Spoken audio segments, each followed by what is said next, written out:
সুধী দর্শক মণ্ডলী, প্রতি রবিবারের মতো আজও আপনাদের সামনে হাজির হয়েছি পল্লী কর্মসহায়ক ফাউন্ডেশনের সহযোগিতায় সহযোগী সংস্থা কর্তৃক গৃহীত কোনো কার্যক্রম সম্পর্কে আলোচনার জন্য। আজ আমরা ক্ষুদ্র উদ্যোগ কার্যক্রমের অন্তর্ভুক্ত একটি কর্মকাণ্ড সম্পর্কে আলোচনা করব, যা কর্মসংস্থান সৃষ্টির মাধ্যমে টেকসই দারিদ্র্য দূরীকরণে অবদান রাখছে।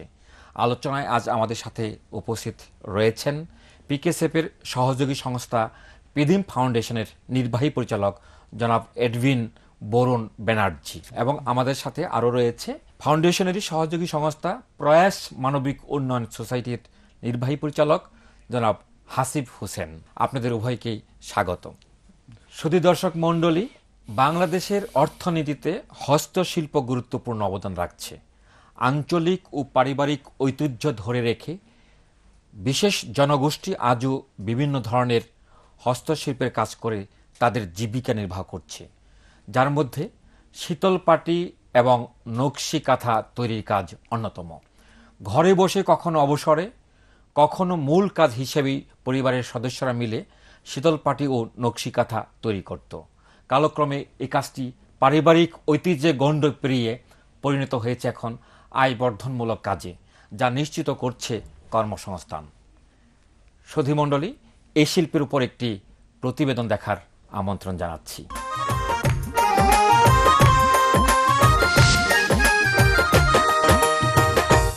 গ্রীষ্মের তাপদাহে শীতলপাটিতে বিশ্রাম নেবার প্রচলন আমাদের দেশে বহুকাল পূর্ব থেকেই। গ্রামে তো বটেই, একসময় নাগরিক জীবনেও শীতলপাটির ব্যবহার লক্ষ্য করা যেত। শীতলপাটি তৈরির প্রধান উপকরণ মর্তার মূল্য বৃদ্ধি পাওয়ায় শীতলপাটি তৈরিতে খরচ বেড়েছে। সে কারণে শীতলপাটির মূল্য বৃদ্ধি পেয়েছে এবং চাহিদাও কমে গেছে। শীতলপাটি আমাদের দেশের নির্দিষ্ট কিছু এলাকায় শত শত বছর যাবৎ তৈরি হয়ে আসছে। এমনই একটি এলাকা হল টাঙ্গাইল জেলার দেলদুয়ার থানার হিঙ্গানগর গ্রাম। এ গ্রামের অধিবাসীরা বংশ পরম্পরায় শীতলপাটি তৈরি করে আসছে। এই গ্রামের ক্ষেতগুলোতে মর্তা ছাড়া অন্য কোনো ফসল উৎপাদন করা হয় না। শ্রমের মূল্য বৃদ্ধি পাওয়ায় শীতলপাটি প্রস্তুতকারীরা অন্য পেশায় চলে যেতে থাকে আর হারাতে শুরু করে আমাদের দেশের শত বছরের পুরনো শীতলপাটির ঐতিহ্য। পিকেএসএফ তাদের সহযোগী সংস্থার মাধ্যমে হারিয়ে যেতে থাকা শীতলপাটি শিল্পে আর্থিক সহায়তায় এগিয়ে এসেছে। এখানে সবাই পাটির কাজ করে সংসার চালায়, এবং যখন টাকার প্রয়োজন হয় তখন আমাদের কাছে আসে, আমরাও দেই, ঋণ দেই, এবং তারা কিস্তি ঠিকমতো চালায় এবং জীবিকা নির্বাহ করে। শীতলপাটি শিল্পীরা পিকেএসএফ এর সহযোগী সংস্থার আর্থিক সহায়তা পেয়ে মর্তা ক্রয় করে আবারও শুরু করেছে শীতলপাটি তৈরি। এ গ্রাম আবারও হয়ে উঠেছে কর্মচঞ্চল। পুরুষরা মর্তা থেকে বেতি তৈরি করে আর পাটি বুননের কাজটি করে মহিলারা। আমি এই গায়েরই মেয়ে, এই গায়ে আমার বিয়ে হয়েছে। আমি ছোটবেলা থেকে এই কাজই করি। আমার বিয়ের পর আমার স্বামী চাকরি করে, তবু মনে করেন যে জাতি ব্যবসা এটা করতে হয়। এই করে মানে বাড়তি যে পয়সাটা পাই জিনিসপত্রের দাম অনুসারে ওইটা কাজে খাটাই। বাড়তি পয়সাটা ওইটা আমি ছেলে মেয়ের পড়ার জন্য ব্যয় করি আর কি। আর ছোট এই এনজিও থেকে আমি কিছু পয়সা নিছি, নিয়ে বেটি কিনা ব্যবসা করে ওই কিস্তি বিস্তি দিয়ে আর কি বাচ্চা টাচ্চা নিয়ে মোটামুটি ভালোভাবে চলতে পারি আর কি। মহিলারা তাদের সাংসারিক কাজ শেষ করে পাটি বানানোর কাজ করে। শীতলপাটি তৈরি করে তারা তাদের জীবিকা নির্বাহ করছে। মনে করেন যে টাকা নিয়ে এনজিওর থেকে আইনা নিয়ে এগুলা কিনা লাগে, কিনে এগুলা ব্যবসা করতে, ব্যবসা করে মনে করেন যে মোটামুটি চলতে পারি। 8-9 বছর বয়সের থেকে আমি এই পাটির ব্যবসা করি। পাটির ব্যবসা করিয়া আমার একটা মেয়ে, তাকে লেখাপড়া শিখিয়া প্রাইমারি স্কুলে মাস্টারি করতেছে। এনজিওর থেকে টাকাই নেয়া বেতি কিনা আমার পরিবারে পাটি বানায়, আমি তৈরি করিয়া দেই। মহিলারা কোনো একটি বাড়িতে বসে শীতলপাটি বোনে। এ গ্রামের যেদিকেই চোখ যায় প্রায় প্রতিটি বাড়িতে এখন শীতলপাটি তৈরি হচ্ছে। সোসাইটি থেকে টাকা তুলে বেতি কিনছি, তারপরে সেই বেতি কাইটে পুরুষ ছেলেরা তুলানি বাঙালি করে আমরা পাটি বানাই। পাটি বানিয়ে তারপরে যে হাটে বিক্রি করা হয়, সেটা দিয়ে আবার যে খাবার টাকা করা লাগে, আবার ঘর দিছি আবার এটা, তারপর আবার যে কিস্তি দেওয়া লাগে। একসময়ের থমকে যাওয়া শীতলপাটি শিল্প পিকেএসএফ এর সহযোগী সংস্থার কাছ থেকে আর্থিক সহায়তা পেয়ে পুনর্জন্ম লাভ করেছে। গ্রামের দরিদ্র শীতলপাটি শিল্পীরা আর্থিকভাবে স্বাবলম্বীও হয়ে উঠছে। নকশি কাঁথা আমাদের দেশের আরও একটি উল্লেখযোগ্য কুটির শিল্প। যশোর, রাজশাহী, চাঁপাইনবাবগঞ্জ, মানিকগঞ্জ নকশি কাঁথা শিল্পের জন্য প্রসিদ্ধ। এ অঞ্চলে গ্রামের হতদরিদ্র মহিলারা নকশি কাঁথা তৈরির সাথে জড়িত। কাপড় ও সুতার দাম বেড়ে যাওয়ায় ও বিপণনের সুবিধা না থাকায় এ শিল্পও হারিয়ে যেতে বসেছিল। পিকেএসএফ তাদের সহযোগী সংস্থার মাধ্যমে নকশি কাঁথা শিল্পেও আর্থিক সহায়তা করে আসছে। শুধু আর্থিক সহায়তাই নয়, পিকেএসএফ তাদের সহযোগী সংস্থার মাধ্যমে নকশি কাঁথা বিপণনেরও ব্যবস্থা করেছে, যার ফলে গ্রামীণ দরিদ্র জনগোষ্ঠী সরাসরি আর্থিকভাবে উপকৃত হচ্ছে ও দেশের উন্নয়নশীল অর্থনীতিতে বিশেষ অবদান রেখে চলছে। সুধী দর্শক মণ্ডলী, নকশি কাঁথা এবং শীতলপাটির উপর আমরা প্রতিবেদনটি দেখছিলাম, যেখানে অনেক মানুষের কর্মসংস্থানের ব্যবস্থা হয়েছে। আমরা দেখছিলাম আমাদের টাঙ্গাইলের হিঙ্গানগর গ্রামে প্রায় 7,000 পরিবার এই শীতলপাটির উপর নির্ভরশীল এবং বংশ পরম্পরা শত বছর ধরে তারা এই কাজটি করে আসছে। আলোচনার প্রথমেই জনাব এডমিন ব্যানার্জি, এই শীতলপাটির চাহিদা কেমন? এটা কি সারা বছর নাকি এটি কোনো মৌসুম ভিত্তিক? প্রচণ্ড গরম থাকে, সেই গরম আবহাওয়ার থেকে আমাদেরকে একটু স্বস্তি দেয় মৌসুমী ভিত্তিক একটা। তার মানে গ্রীষ্মকালে এটা ব্যবহার করা হয়। আর এখানে যে দুটো এই শীতলপাটির ডিমান্ড যথেষ্ট আছে দেশে, কিন্তু মুশকিল হলো যে এর দামটা অনেক মানুষের ক্রয় ক্ষমতার বেশি আর কি, কম মধ্যে থাকে না আর কি। তার কারণ হচ্ছে একটা হলো যারা শীতলপাটি তৈরি করেন তারা যে মূর্তা কেনেন, র ম্যাটেরিয়াল যেটা কেনেন সেটা এক ধরনের লোকের হাতে তারা বন্দী হয়ে গেছে, তারা তাদের মতো সেই মূল্যটা নিয়ন্ত্রণ করে। সুতরাং ওটা যদি র ম্যাটেরিয়ালস যদি অল্প দামে পাওয়া যেত, ন্যায্য মূল্যে পাওয়া যেত, তাহলে হয়তো বা এর প্রোডাকশন কস্টটা কম হতো। আমাদের জীবনযাত্রার মান অনেক উন্নতি হয়েছে, সুতরাং আমাদের অনেক ইনকাম তাদের করতে হয়।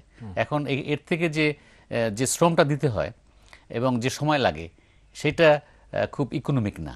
এটা যদি আমরা ফ্যাসিলিটেট করতে পারি, সেখানে যদি আমরা সাহায্য করতে পারি, যে সমস্ত জায়গায় ডিম্যান্ড যেগুলো পকেট আছে সেগুলোকে আইডেন্টিফাই করে সেখানে যদি আমরা এখান থেকে সাপ্লাই দিতে পারি, আর হচ্ছে এর শীতলপাটির যে বুননটা এটা এবং এর যে সৌন্দর্যটা এটা বৃদ্ধিতে যদি আমরা কোনো কন্ট্রিবিউট করতে পারি। একটা হচ্ছে এমব্রয়ডারি কাজ হয়, এতেও সুন্দর এতে ডিজাইন করা যায় এবং তার যথেষ্ট ডিম্যান্ড আছে এবং সেটা উচ্চবিত্ত সেখানে তাদের পরিবার সেটা আছে, তারাও এগুলো ব্যবহার করেন তাদের এই প্রোডাক্টটাকে সেল করার জন্য। যদি একটা মার্কেট লিঙ্কেজ বিল্ড আপ করতে পারি, শীতলপাটি প্রচার এবং প্রসারের জন্য আমরা কি ভূমিকা রাখতে পারি? আমরা দেখি যে বহুজাতিক কোম্পানিগুলো কি করে, তারা কোনো প্রোডাক্ট একটা বৈচিত্র্যতা আনার জন্য ডিজাইনার রাখে, বৈচিত্র্যতা আনার জন্য কিভাবে অল্প খরচে সেটাকে প্রোডাক্টটাকে নিয়ে আসা যায় সেই বিষয়ে তারা চিন্তা ভাবনা করে।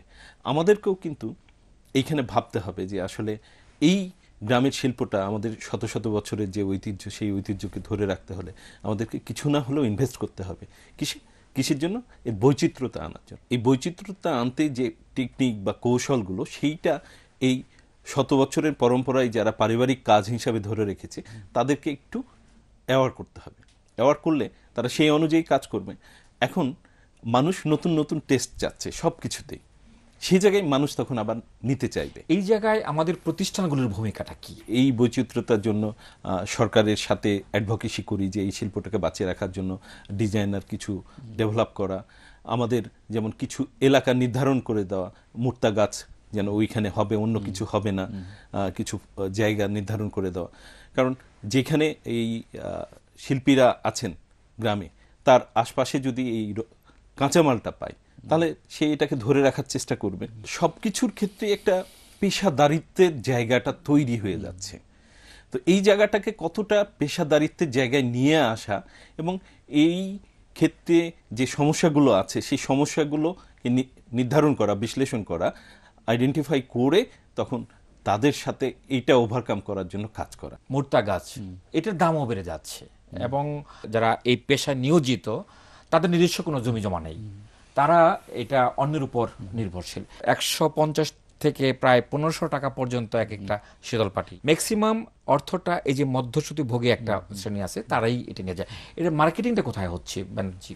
আচ্ছা, এটার প্রধান যে আড়ত যেটা বলি চাঁদপুরে এবং চিটংয়ে। আচ্ছা আচ্ছা, এখানে আর খুব ফাইন কোয়ালিটির যে আমাদের শীতল পাটি হয় কিন্তু ফরিদপুরের জৈনাপুর একটা জায়গা আছে, সেখানে ফাইন কোয়ালিটি। আমরা প্রতিবেদনে দেখলাম এটা হচ্ছে টাঙ্গাইল জেলার দেলদুয়ার উপজেলার হিঙ্গানগর গ্রামে 7000 পরিবার। আর আপনি বলছিলেন ফরিদপুরের জৈনাপুর একটা জায়গা আছে, সেখানে বেস্ট কোয়ালিটির শীতল পাটি তৈরি হয় এবং ওর দাম অনেক বেশি। ওই শীতল পাটিগুলো কোথায় যায়? দেশের বাইরে তো এটা যায় না।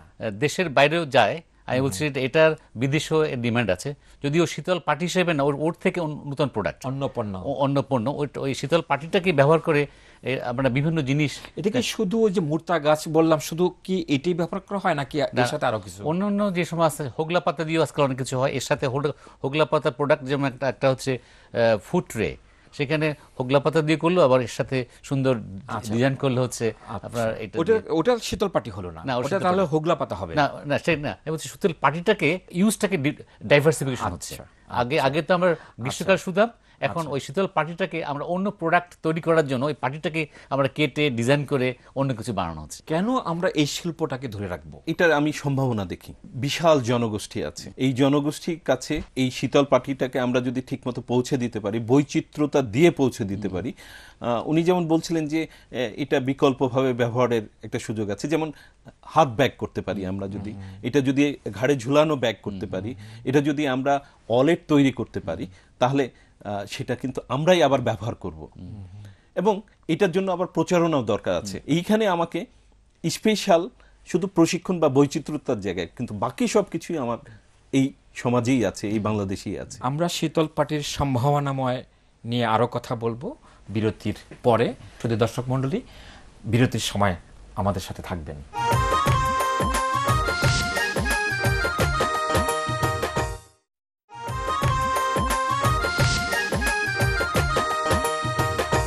সুধীবৃন্দ, এতক্ষণ আমাদের সাথে থাকার জন্য ধন্যবাদ। বিরতি যাওয়ার পূর্বে আমরা শীতল পাটি নিয়ে আলোচনা করছিলাম এর সম্ভাবনা নিয়ে। জনাব হাসিফ হোসেন, আপনি সম্ভাবনা নিয়ে কথা বলছিলেন শীতল পাটি। আর কি, আর কেন এই শিল্পটাকে আমাদের ধরে রাখা প্রয়োজন বলে আপনি মনে করেন? অতীত ঐতিহ্য বিশ্লেষণ করলে দেখব যে মুসলিন যেমন আমাদেরকে গর্বিত করে, শীতল পাটিও কিন্তু আমাদেরকে গর্বিত করে। হাজার বছর ঐতিহ্য এটা আমাদের। কারণ একসময় কিন্তু কেউ যদি মুসলিন কিনে নিয়ে যেত তার দেশের জন্য, বাইরে থেকে এসে শীতল পাটির একটা পাটিও কিনে নিয়ে যেত। তো অতএব সেই জায়গা থেকে মুসলিনকে আমরা বা রেশমকে যেভাবে বাঁচিয়ে রাখার চেষ্টা করছি বিভিন্ন জায়গায়, আমাদের অঞ্চলে, রাজশাহী অঞ্চলে আমরা চেষ্টা করছি, সেরকম যে অঞ্চলগুলোতে শীতল পাটি আছে সেই জায়গাগুলোতে বাঁচিয়ে রাখার জন্য চেষ্টা করতে হবে। সমাজকেও ভূমিকা রাখতে হবে, সরকারকেও রাখতে হবে, এবং আমাদের মতো যে সংস্থাগুলো আছে, পিকেসেপ আছে, সবাইকেই এগিয়ে আসতে হবে এই জায়গাটাকে বাঁচিয়ে রাখার জন্য। নকশি কাঁথা সম্পর্কে যদি আমরা আলোচনা করি, আমাদের অনেক উপকারভোগীরা এই শিল্পের সাথে, নকশি কাঁথার সাথে সম্পর্ক। আমরা যদি ভাবি যে আমাদের এখানে দুইটি প্রতিষ্ঠান রয়েছে, এই দুটি প্রতিষ্ঠানে প্রায় 30,000, অর্থাৎ 60,000 পরিবারের সাথে আপনারা কাজ করছেন। তো এদের মধ্যে আনুমানিক কত শতাংশ হবে যারা পরোক্ষ এবং প্রত্যক্ষভাবে এই শীতল পাটি বা নকশি কাঁথার সাথে সম্পৃক্ত? এটা এক্সাক্ট স্ট্যাটিস্টিকটা আমার কাছে নাই, এটা নাই, কিন্তু অনেকে যে সম্পৃক্ত আছে করে থাকেন সেটা আমি জানি, এবং সেটাই আমাদের অর্থায়নে করে থাকেন। এটা কি ফুল টাইম এমপ্লয়মেন্ট হিসেবে নাকি পারিবারিক কাজের বাইরে? এটা হচ্ছে একটা এডিশনাল ইনকাম সোর্স হিসেবে এটা করে, যেমনটি আমরা দেখছিলাম প্রতিবেদনে। যারা উচ্চবিত্তের তারা কিন্তু এটাকে নকশি কাঁথাটা ওয়াল হ্যাঙ্গার হিসেবে ব্যবহার করে, এবং এটা তাদের রুম ডেকোরেশনে ব্যবহার করে, এবং অনেকে এটা কাঁথা হিসেবে ব্যবহার, কিন্তু সেগুলো বেশ পশ এরিয়াতে যে সমস্ত দোকান আছে সেখানে অনেক দামে বিক্রি হয়, 2,500, 3,000, 5,000 এরকম পর্যন্ত বিক্রি হয়। 15,000। কিন্তু যারা এর সাথে যুক্ত তারা কিন্তু এই টাকাটা কিন্তু এই মূল্যটা পায় না, অনেক কম পায়। সুতরাং এইখানে কিন্তু একটা বিরাট গ্যাপ আছে, যারা প্রডিউসার এবং যারা আলটিমেটলি এই গ্যাপটা পূরণে আপনারা কি কিছু করেন কিনা? এই গ্যাপটা পূরণের জন্য দরকার হবে এই মার্কেটের সাথে এদের সরাসরি লিঙ্ক করে দেওয়া, মাঝখানে মধ্যস্বত্ব যারা আছে, ভুগিয়া যারা আছে, এদের হাত থেকে যদি এদের রক্ষা করা যায়। কিন্তু এই মাঝখানে যারা রয়েছে, যেটা কথা বলছেন, তারা কি কোনো ভ্যালু অ্যাড করে কিনা? হ্যাঁ, ভ্যালু তো অ্যাড করে। তা ভ্যালু অ্যাড যদি করে তাহলে তাদেরকে তো আপনি বাদ দিয়ে না, কাজটা সেটা করতে পারবেন না। সেটা হচ্ছে তারা অতিরিক্ত মুনাফা যে লাভ করে। আমাদের মনে হওয়া উচিত এরকম যে প্রফিটের একটা অংশ যেন এটা প্লাউ ব্যাক করে, ওদের কাছে ফিরে আসে। এই ধরনের যদি একটা মেকানিজম বিল্ড আপ করা যায়, এটা বিদেশে আমি জানি, যারা বিদেশে অনেক নকশি খাতে কিন্তু এক্সপোর্ট করা হয় এবং ওখানে ফেয়ার প্রাইস শপ আছে, ওরা কিন্তু এই কত প্রাইস তারা পায় একজন যারা নকশি খাতার সাথে যুক্ত, সেটা কিন্তু একটা মনিটর করে। এই জায়গায় আমি একটা জিনিস বলতে চাই, এই জায়গায় ক্যাথাটা এবং সুতা, এই জিনিসগুলো কিন্তু বাইরের একজন দিয়ে যাচ্ছে। আচ্ছা, উনি বললেন যে মাঝে মধ্যস্বত্ব ভোগী আছে, তারাই কিন্তু মধ্যস্বত্ব ভোগী। ওই যারা ওটা দিয়ে যাচ্ছে, হ্যাঁ, যারা কাজ করছে তারা শুধু মজুরি পাচ্ছে। আমাদের কাজ হলো সেই জায়গায় যে তাকে কিছু পুঁজি দেওয়া, অর্থাৎ নিজেদের সক্রিয়তায় একটি কর্মকাণ্ড হাতে নিতে পারে।